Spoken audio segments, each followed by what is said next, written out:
Il y a 10 ans, je partageais déjà des vidéos sur internet et ça marchait super bien. Je recevais des produits gratuits tout le temps. J'ai même une vidéo qui a déjà fait plus d'1 million de vues. J'ai créé ma chaîne en 2013, il me semble.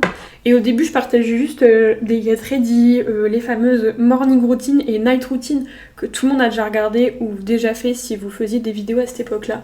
Ça marchait vraiment plutôt bien. Je faisais des tags, etc. Et au fur et à mesure, j'ai fini par avoir pas mal d'abonnés. Et j'ai pu commencer à recevoir des produits gratuits. À l'époque, fallait s'inscrire, c'est toujours le cas aujourd'hui je crois, sur des plateformes. Il y avait Octoly, pour ceux qui se souviennent, je sais pas si vous étiez là à cette période-là. Et on pouvait collaborer avec plein de marques qui nous envoyaient des produits et en échange on devait faire les vidéos sur la plateforme.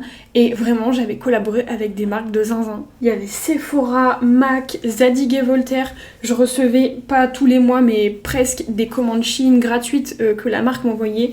Il y avait Zaful aussi, je sais pas si ce site existe encore. Ce blush là de chez MAC, je l'avais reçu gratuitement à cette période-là. Et vraiment, ça fonctionnait super bien. Là, je suis retournée sur ma chaîne parce qu'il y a encore des vidéos que j'avais laissées en public. Et vraiment, les vues, je me souvenais pas que j'avais fait autant de vues. J'ai même une Back to School morning routine qui a fait plus d'1 million de vues. Vraiment, c'est un truc de fou. Cette vidéo m'a absolument rien rapporté parce que la monétisation, c'était pas la même maintenant qu'il y a 10 ans sur YouTube. Et surtout, les droits d'auteur. J'ai pas du tout pensé à ce paramètre il y a 10 ans. Franchement, avec le recul, c'était une super expérience et la preuve, je me relance aujourd'hui donc c'est que ça me manque.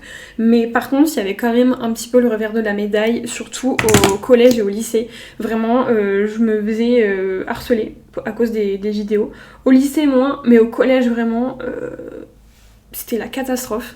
Moi, je faisais ce que j'aimais, je me fichais un petit peu de ce que les gens disaient. Il y avait des fois où c'était un peu plus compliqué à gérer que d'autres. Mais franchement, j'en retiens que du positif.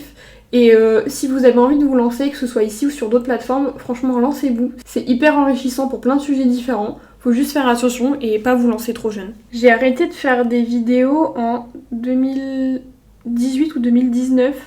En fait, une fois que j'ai eu mon bac, c'est dur de parler, de faire son liner en même temps.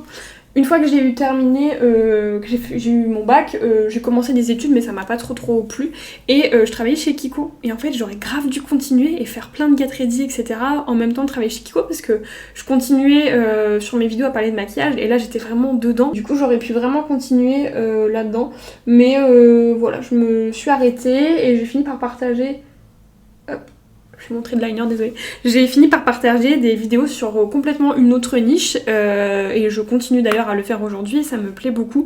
Cette époque-là, elle était vraiment très sympa. N'hésite pas à me dire si tu t'en souviens ou si toi aussi t'as fait des vidéos à ce moment-là.